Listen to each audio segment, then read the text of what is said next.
दोस्तों, आप सभी का स्वागत है रजनी जी के क्लब यूट्यूब चैनल में।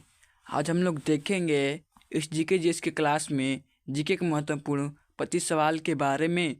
ये जितने भी हम प्रश्न लेकर आए हैं, ये सब प्रश्न आपके आने वाले सभी एग्जाम के लिए काफ़ी महत्वपूर्ण प्रश्न है। तो आप सभी लोग इस वीडियो को पूरा अंत तक देखिएगा और इस वीडियो को लाइक करके अपने चैनल को सब्सक्राइब कर दीजिएगा। तो चलिए अब हम लोग वीडियो को शुरू करते हैं।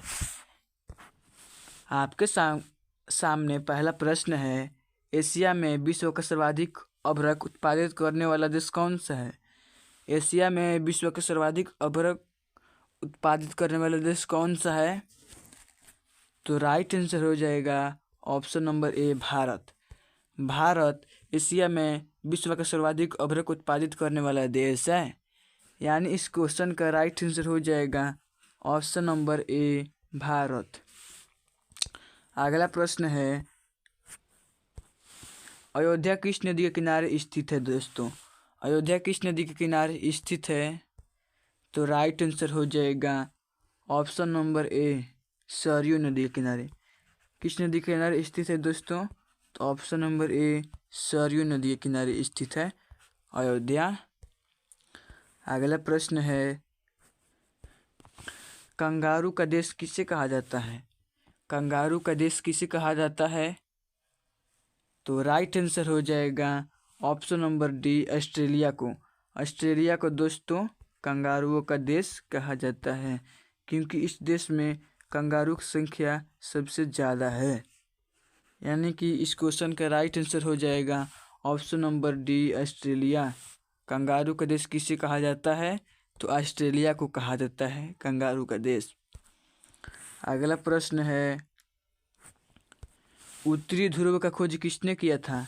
उत्तरी ध्रुव का खोज किसने किया था? तो राइट आंसर हो जाएगा option number B, Robert Peary. Robert Peary ने उत्तरी ध्रुव का खोज किया था। ये भी प्रश्न काफ़ी महत्वपूर्ण प्रश्न है। इस प्रश्न को आप लोग याद रखिएगा।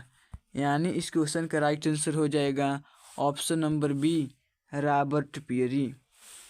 रॉबर्ट पियरी ने उत्तरी ध्रुव का खोज किया था। अगला प्रश्न है, सौरमंडल का खोज किसने किया था? सौरमंडल का खोज किसने किया था दोस्तों? तो राइट आंसर हो जाएगा ऑप्शन नंबर ए, कोपरनिकस। कोपरनिकस ने सौरमंडल का खोज किया था। ये भी याद रखना है प्रश्न। ये भी काफ़ी महत्वपूर्ण प्रश्न है, ये भी याद रखना है। यानी इस क्वेश्चन का राइट आंसर हो जाएगा ऑप्शन नंबर ए, कोपरनिकस। आपके सामने नेक्स्ट क्वेश्चन है। अगला प्रश्न है, सिक्किम की राजधानी कहाँ है? सिक्किम की राजधानी कहाँ है दोस्तों? तो राइट आंसर हो जाएगा option number C, Gangtok. Sikkim की राजधानी कहाँ है? तो गंगटोक। सिक्किम की राजधानी कहाँ है दोस्तों? तो गंगटोक। अगला प्रश्न है, कीटों के अध्ययन को क्या कहा जाता है? कीटों के अध्ययन को क्या कहा जाता है दोस्तों? तो राइट आंसर हो जाएगा एंटोमोलॉजी। एंटोमोलॉजी कीटों के अध्ययन को कहा जाता है। यानी इस क्वेश्चन का राइट आंसर हो जाएगा ऑप्शन नंबर ए, एंटोमोलॉजी। एंटोमोलॉजी कीटों के अध्ययन को कहा जाता है। ये भी याद रखना है। अगला प्रश्न है, मौलिक कर्तव्य किस देश के संविधान से लिया गया है? मौलिक कर्तव्य किस देश के संविधान से लिया गया है दोस्तों? तो राइट आंसर हो जाएगा ऑप्शन नंबर सी, रूस के संविधान से लिया गया है। मौलिक कर्तव्य किस देश के संविधान से लिया गया है? तो रूस के संविधान से लिया गया है। नेक्स्ट क्वेश्चन है, भारत के कुल राज्यों में कितने जिले हैं? भारत के कुल राज्य में पूछा है दोस्तों। भारत के कुल राज्यों में कितने जिले हैं? तो राइट आंसर हो जाएगा ऑप्शन नंबर ए, 752। 752। भारत के कुल राज्यों में कितने जिले हैं? 752।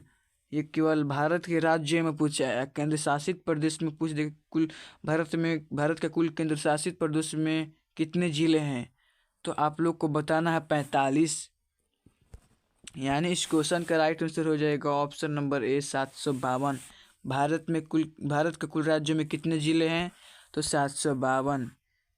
ये प्रश्न क्या कर रहे हैं, देखिए वही प्रश्न है जो हम आपको बताए थे। भारत के केंद्र शासित प्रदेश में कुल कितने जिले हैं? भारत के केंद्र शासित प्रदेश में कुल कितने जिले हैं? तो राइट आंसर हो जाएगा ऑप्शन नंबर सी 45। भारत के केंद्र शासित प्रदेश में कुल कितने जिले हैं? 45। यानी इस क्वेश्चन का राइट आंसर हो जाएगा ऑप्शन नंबर सी 45। अगला प्रश्न है, नीति निर्देशक सिद्धांत किस देश के संविधान से लिया गया है? नीति निर्देशक सिद्धांत किस देश के संविधान से लिया गया है? तो राइट आंसर हो जाएगा ऑप्शन नंबर सी आयरलैंड के संविधान से लिया गया है। किस देश के संविधान से लिया गया है दोस्तों? तो आयरलैंड के संविधान से लिया गया है नीति निर्देशक सिद्धांत। यानी इस क्वेश्चन का राइट आंसर हो जाएगा ऑप्शन नंबर सी आयरलैंड। अगला प्रश्न है, दिल्ली किस नदी के किनारे स्थित है? दिल्ली किस नदी के किनारे स्थित है? तो राइट आंसर हो जाएगा ऑप्शन नंबर बी यमुना नदी के किनारे स्थित है दिल्ली। दिल्ली किस नदी के किनारे स्थित है दोस्तों? तो यमुना नदी के किनारे स्थित है। यानी इस क्वेश्चन का राइट आंसर हो जाएगा ऑप्शन नंबर बी यमुना नदी। अगला प्रश्न है, डूबते हुए सूरज का देश किसे कहा जाता है? डूबते सूरज का देश किसे कहा जाता है? तो राइट आंसर हो जाएगा ऑप्शन नंबर सी इंग्लैंड को। किसे कहा जाता है दोस्तों? तो इंग्लैंड को डूबते हुए सूरज का देश कहा जाता है। यानी इस क्वेश्चन का राइट आंसर हो जाएगा ऑप्शन नंबर सी इंग्लैंड। आपके सामने अगला प्रश्न है, यूरोप का रोगी किसे कहा जाता है? यूरोप का रोगी किसे कहा जाता है? तो राइट आंसर हो जाएगा ऑप्शन नंबर डी टर्की को। टर्की को यूरोप का रोगी कहा जाता है। यानी इस क्वेश्चन का राइट आंसर हो जाएगा ऑप्शन नंबर डी टर्की। आपके सामने नेक्स्ट क्वेश्चन है, अकबर के दरबार में कुल कितने रत्न थे? अकबर के दरबार में कुल कितने रत्न थे? तो राइट आंसर हो जाएगा ऑप्शन नंबर बी 9। अकबर के दरबार में कुछ कितने रत्न थे? तो 9 रत्न थे, ये भी याद रखना है। अगला प्रश्न है, बल्ब का खोज किसने किया था? बल्ब का खोज किसने किया था? तो राइट आंसर हो जाएगा ऑप्शन नंबर सी एडिसन ने। किसने किया था दोस्तों? तो एडिसन ने बल्ब का खोज किया था। यानी इस क्वेश्चन का राइट आंसर हो जाएगा ऑप्शन नंबर सी एडिसन। अगला प्रश्न है, रजिया सुल्तान दिल्ली की गद्दी पर कब बैठी? रजिया सुल्तान दिल्ली की गद्दी पर कब बैठी दोस्तों? तो राइट आंसर हो जाएगा ऑप्शन नंबर ए 1236 ईस्वी में। दिल्ली सुल्तान दिल्ली की गद्दी पर कब बैठी? तो 1236 ईस्वी। और कितने वर्ष तक दिल्ली की गद्दी पर बैठी? तो 4 वर्षों तक। यानी 1236 ईस्वी में दिल्ली की गद्दी पर बैठी और 4 वर्ष तक राज की। तो कितना हो गया कि तो 1236 से लेकर 1240 तक, 1236 से लेकर 1240 तक दिल्ली की गद्दी पर वह बैठी। यह भी याद रखना है। दिल्ली के गद्दी पर रजिया सुल्तान ने 4 वर्ष तक राज की। 1236 ईस्वी में दिल्ली की गद्दी पर बैठी, 1236 से लेकर 1240 तक। अगला प्रश्न है, काला झंडा किसका प्रतीक माना जाता है? दोस्तों काला झंडा किसका प्रतीक माना जाता है? तो राइट आंसर हो जाएगा ऑप्शन नंबर बी विरोध का प्रतीक। विरोध का प्रतीक काला झंडा माना जाता है। यानी इस क्वेश्चन का राइट आंसर हो जाएगा ऑप्शन नंबर बी। अगर हमारे दोस्तों अगर आप हमारी वीडियो को अभी लाइक नहीं किए होंगे तो प्लीज़ लाइक कर दीजिएगा और चैनल को सब्सक्राइब कर दीजिएगा। अगला प्रश्न है, ऑस्ट्रेलिया का राष्ट्रीय पशु क्या है? ऑस्ट्रेलिया का राष्ट्रीय पशु क्या है? तो राइट आंसर हो जाएगा option number C kangaroo. Kangaroo Australia का राष्ट्रीय पशु है, यह भी याद रखना है। यानी इस क्वेश्चन का राइट आंसर हो जाएगा ऑप्शन नंबर सी कंगारू।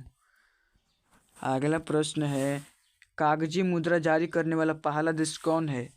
कागजी मुद्रा जारी करने वाला पहला देश कौन है? तो राइट आंसर हो जाएगा ऑप्शन नंबर बी चीन। कौन सा देश है दोस्तों? तो चीन कागजी मुद्रा जारी करने वाला पहला देश है। अगला प्रश्न है, लाल झंडा किसका प्रतीक माना जाता है? लाल झंडा किसका प्रतीक माना जाता है दोस्तों? तो राइट आंसर हो जाएगा ऑप्शन नंबर डी, खतरे का प्रतीक लाल झंडा माना जाता है, ये भी याद रखना है। अगला प्रश्न है, भारत और चीन की रेखा को क्या कहते हैं? भारत और चीन की रेखा के बीच की जो रेखा है उसे क्या कहते हैं? तो राइट आंसर हो जाएगा ऑप्शन नंबर ए, मैकमोहन रेखा। मैकमोहन रेखा भारत और चीन के बीच की रेखा को कहा जाता है, यानी इस क्वेश्चन का राइट आंसर हो जाएगा ऑप्शन नंबर ए, मैकमोहन रेखा। अगला प्रश्न है, बिहार का स्थापना दिवस कब मनाया जाता है? बिहार का स्थापना दिवस कब मनाया जाता है दोस्तों? तो राइट आंसर हो जाएगा ऑप्शन नंबर बी, 22 मार्च को। कब मनाया जाता है दोस्तों? तो 22 मार्च को बिहार की स्थापना दिवस मनाया जाता है, यानी इस क्वेश्चन का राइट आंसर हो जाएगा ऑप्शन नंबर बी, 22 मार्च। अंतरिक्ष में पहुंचने वाला प्रथम व्यक्ति कौन था? अंतरिक्ष में पहुंचने वाला प्रथम व्यक्ति कौन था? तो राइट आंसर हो जाएगा option number B, Neil Armstrong. Neil Armstrong अंतरिक्ष में पहुंचने वाला प्रथम व्यक्ति था, ये भी याद रखना है। अब ये क्वेश्चन आपके लिए, इस क्वेश्चन का जवाब आप लोग कमेंट बॉक्स में देना है। भारत का खोज किसने किया था? भारत का खोज किसने किया था? Option A, Vasco da Gama, option B, Columbus, option C, Captain Cook, option D, Robert Peary. इन चारों ऑप्शन में से कोई एक ऑप्शन चुनकर आप लोग को कमेंट बॉक्स में जवाब देना है। तो चलिए दोस्तों, अगर हमारी वीडियो अच्छी लगी हो तो लाइक करना नहीं भूलिएगा, और चैनल पर नए हो तो चैनल को सब्सक्राइब कर लीजिएगा। चलिए दोस्तों, आज इतना ही, मिलते हैं अगले वीडियो में, तब तक के लिए जय हिंद।